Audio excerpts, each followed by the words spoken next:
लोकसभा चुनाव का बिगुल बजा हुआ है। ऐसे में हर एक पार्टियां अपने इस चुनावी जंग में प्रत्याशियों की लगातार घोषणा कर रही हैं। इसी तरीके से कल भारतीय जनता पार्टी ने उत्तर प्रदेश में कुछ सीटों की घोषणा की है, जिसमें दो पुराने प्रत्याशियों के ऊपर आप कह सकते हैं उनके ऊपर दाव लगाई है, जिसमें पहला नाम कौशाम्बी से है और दूसरा नाम जौनपुर जिले के लोकसभा सीट मछली शहर की है। मछली शहर एक सुरक्षित लोकसभा सीट है। इसी सीट से पुराने दावेदार यानी भोलानाथ सरोज, आप कह सकते हैं बीपी सरोज के ऊपर भारतीय जनता पार्टी ने पुनः अपना पत्ता फेंका है, यानी पुनः उन्हें चुनावी मैदान में उतारा है। पहले हम आपकी नज़र लेके चलेंगे 2011 जनगणना की रिपोर्ट कार्ड के अनुसार हम आपके सामने जातिगत वोट के बारे में बताएंगे।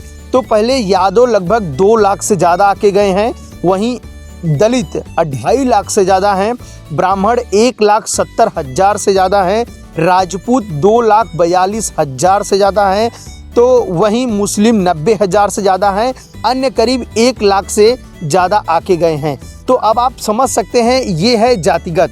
दोस्तों बताना चाहेंगे कि मछली शहर लोकसभा सीट में वाराणसी जिले का एक विधानसभा सीट है जिसका नाम है पिंडरा का भी विधानसभा सीट मछली शहर की लोकसभा सीट में शामिल होता है। तो मछली शहर के कुल 5 विधानसभा सीटें हैं, जिसमें एक मछली शहर खुद है जिसे सुरक्षित माना गया है, मड़ियाहू है, जफराबाद है, किराकत है और पिंडरा है। दोस्तों पहले नज़र चलेंगे लेकर के बीपी सरोज के ऊपर।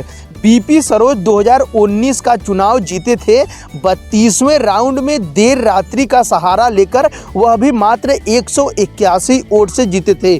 बुआ बबुआ का प्रत्याशी त्रिभुवन राम ने ऐसा पटखनी देने का प्रयास किया, लेकिन 181 वोट से भोलानाथ सरोज यानी बीपी सरोज ने त्रिभुवन राम को पटखनी दी थी।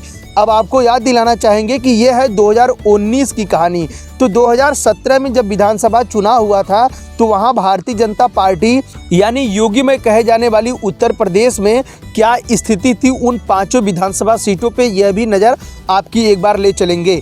तो पहले जान लीजिए कि मड़ियाहू से उस वक्त अपना दल यस ने चुनाव जीता था, तो वहीं जफराबाद से बीजेपी चुनाव जीती थी, तो वहीं केराकत से बीजेपी चुनाव जीती थी, मछली शहर से समाजवादी पार्टी के कैंडिडेट जीते थे, तो वहीं पिंडरा से बीजेपी जीती थी। तो कुल मिलाकर के 4 सीट पर अपना दल व भाजपा मिलाकर के काबिज थी।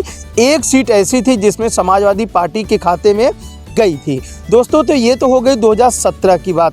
अब बात कर लेते हैं थोड़ा सा 2022 की, जिस 2022 में पीआरके वाले चचा यानी ओम प्रकाश राजभर और अखिलेश यादव ने मिलकर चुनाव लड़ा था, जिसमें मछली शहर से समाजवादी पार्टी की रागिनी सोनकर काफ़ी चर्चित चेहरा है, तो वहीं मड़ियाहू से अपना दल यानी आरके पटेल है, तो वहीं जाफराबाद से राजभर का एक कैंडिडेट चुनाव जीता है, किराकत से सपा यानी तूफानी सरोज चुनाव जीते हैं, तो वहीं पिंडरा से बीजेपी ने अपना परचम फहराया है। तो कुल मिलाकर अगर आप देखेंगे तो 2 सीटें यानी बीजेपी के खाते में गई थी, पिंडरा और मड़ियाहू यानी अपना दल की पार्टी गई थी, लेकिन पीआरके वाले चचा गुटुरगु करने चले गए हैं इस वक्त भारतीय जनता पार्टी में। तो उनकी भी सीट को अगर आप आंकेंगे तो इसमें उनकी 3 सीट हो गई थी, लेकिन जब तक पीआरके वाले चचा ओम प्रकाश राजभर समाजवादी पार्टी मुखिया अखिलेश यादव के साथ थे, तब तक समाजवादी पार्टी और ओम प्रकाश राजभर को मिलाकर 3 सीटों पर इन तीनों का कब्जा था। तो अब आप समझ सकते हैं कि जब 4 सीटों पे कब्जा उस समय थी भारतीय जनता पार्टी की 2017 के विधानसभा के चुनाव में, तो उस वक्त बीपी सरोज मात्र 181 वोटों से जीते थे।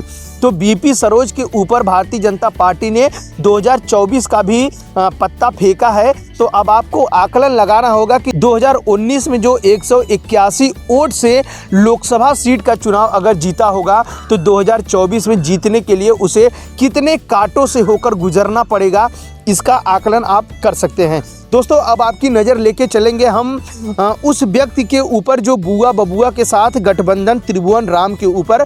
त्रिभुवन राम बताते हैं कि जिस तरीके से उनकी वोटों की काउंटिंग हो रही थी, लगभग 22 राउंड तक वह त्रिभुवन राम उस वक्त 2019 के लोकसभा काउंटिंग के दौरान आगे थे, लेकिन देर रात्रि गुटुरगु हो गई और देर रात्रि में 181 वोटों से भोलानाथ सरोज यानी पीपी सरोज चुनाव जीत गए थे। अब आप सोचिए कि जिस वक्त मोदी में और जिस वक्त भारतीय जनता पार्टी विकास के डंका पीट रही थी, उस समय उसको पसीने छूट गए थे मछली शहर लोकसभा सीट का चुनाव जीतने में। 2024 के चुनाव में क्या होगा इसको आपको समझना होगा।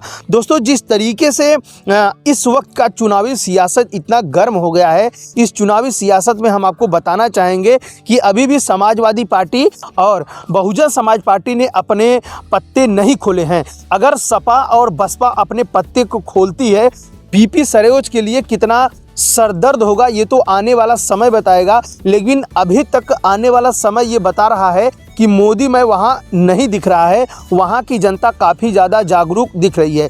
दोस्तों बीपी सरोज अगर चुनाव जीते थे 181 वोट से, तो उस वक्त 2.5 लाख से ज़्यादा वोट दलित समुदाय के थे और बीपी सरोज दलित समुदाय से आते थे। तो वहीं त्रिभुवन राम भी दलित समुदाय से आते हैं, क्योंकि मछली शहर लोकसभा सीट वो जो कि एक सुरक्षित सीट है। जब सुरक्षित सीटों पर दो दिग्गज जो कि नेता चुनावी जंग में आते हैं, तो वहाँ चुनाव को जीतना आप ये कह सकते हैं कि काफ़ी कठिनाइयों से भरा होता है। लेकिन जब से बीपी सरोज के नामों की वहाँ घोषणा हुई है, तब से चुनावी सियासत वहाँ गर्म हो गई है, लेकिन अभी तक उतनी गर्म नहीं हुई है। यह गर्म तब भापी जाएगी जब समाजवादी पार्टी और बस बहुजन समाज पार्टी अपने कैंडिडेटों की घोषणा कर देंगी, इसके बाद इसका आकलन किया जा सकता है। तो अब आप समझ सकते हैं कि जौनपुर लोकसभा सीट से कृपा शंकर सिंह को भारतीय जनता पार्टी ने उतारा है, तो वहीं मछली शहर से पुराने प्रत्याशियों के ऊपर भारतीय जनता पार्टी ने दांव लगाया है। तो वहीं इन दोनों की अगर हम बात करें, इसमें जौनपुर लोकसभा सीट है तो वहाँ तो नए प्रत्याशी आए हैं, लेकिन मछली शहर लोकसभा सीट पे पुराने प्रत्याशी हैं। तो क्या वहाँ भारतीय जनता पार्टी हैट्रिक मार पाएगी? क्या ये हैट्रिक का जो उसका सफ़र है वो काफ़ी आसान होगा, या ये हैट्रिक का सफ़र उसे कांटों से हो करके गुजरना पड़ेगा अपनी मंजिल के लिए? ये तो आने वाला वक्त बताएगा। लेकिन जिस तरीके से भारतीय जनता पार्टी 400 के पार की घोषणा की है कि हम लगातार 400 का जो दावा कर रही है, वो दावा क्या 181 वोट से जो जीती थी उससे कर रही है, ऐसी सीटों से कर रही है, या फिर वो किस नज़रिए से कर रही है? ये तो अब आपके अनुभव पे निर्भर करता है कि आप इस खबर को किस नज़रिए से देखते हैं। और अब आपका समय हो गया है कि कमेंट करने का, और कमेंट करके आपको जवाब देने का समय हो गया है कि हम इस खबर को अगर आपके लिए लेकर आए हैं, तो अगर बीपी सरोज के सामने समाजवादी पार्टी दिग्गज नेताओं को उतारती है,